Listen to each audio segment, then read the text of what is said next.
So I used first, isn't it empowering to see the vase shattered on the floor? Yeah, I love it every single time. I used to think that it's just me walking around with limitations because of my upbringing in the Middle East and the horrible stories that I was told since I was a little girl.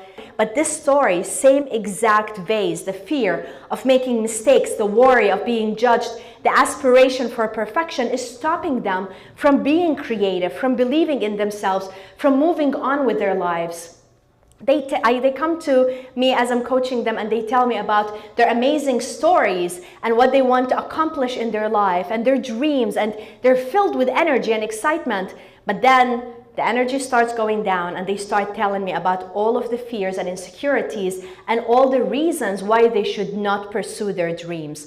I see it every single day. I see it in one of the women. Her name is Catherine. She is in Baton Rouge.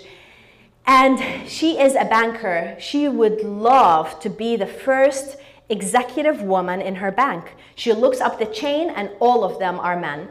She looks at the board of directors, all of them are men. And she wants to be the first woman sitting at these high-level seats.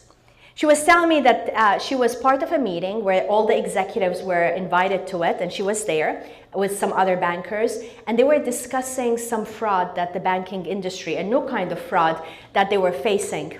So everybody was sharing their ideas, and she said that she had a really great idea that she believed would help to fix a lot of the issues that no one was considering. But then she also said that after the hour meeting, she did not say a thing and she just left. She didn't share. And I was so shocked because I know her dream of continuing to advance. And I said, why didn't you share? Why didn't you tell them the idea that you have? And she said, well, what if it turned out to be not a good idea? What if they think I am stupid? She used that word. What if they don't implement it? What if I feel embarrassed? So she would rather just stay quiet than to deal with her own vases. So when we're talking about women in leadership and we want to continue to advance and shatter the glass ceiling and bridge the wage gap, do you think we can do that by staying quiet in meetings? Do you think we'll do that if we're going to be constantly intimidated by what other people are going to think about us and always wanting to be so perfect? Perfect in the way we look, be the perfect daughter, perfect spouse, perfect mom, perfect employee, and even have perfect Christmas. And then we end up losing ourselves because we want to be perfect. We want to give the image of perfection, and it just doesn't work like that. Another woman, her name is Dawn, and in my opinion, she is one of the most strategic people I know. She is amazing. She's been having a dream. Yeah, that's the vase. She's been having a dream of writing a children's book. And her idea sounded so amazing. In my opinion, it sounded better than even Harry Potter. It is like that amazing. And she's been talking about it for 10 years.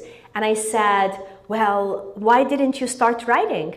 And she said, what if nobody buys it? What if it doesn't turn out to be as good idea as I think it is? What if, tons of what ifs. And she has not written anything for the last 10 years. It's just in her head. Do you know how many creative people are missing out on something so wonderful because of the same thing?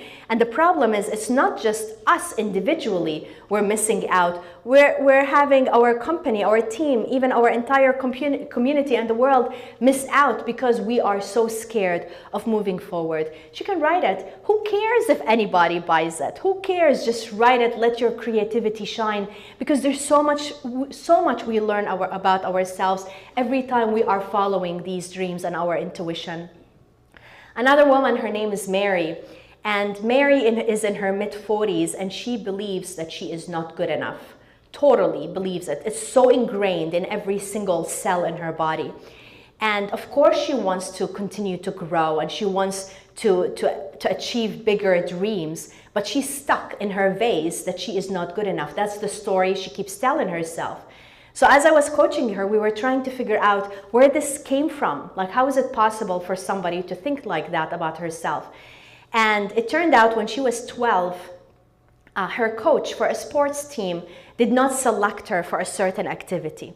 And at that moment, as a 12-year-old girl, she told herself that the reason she was not selected is because she wasn't good enough. And she lived with that same programming all her life.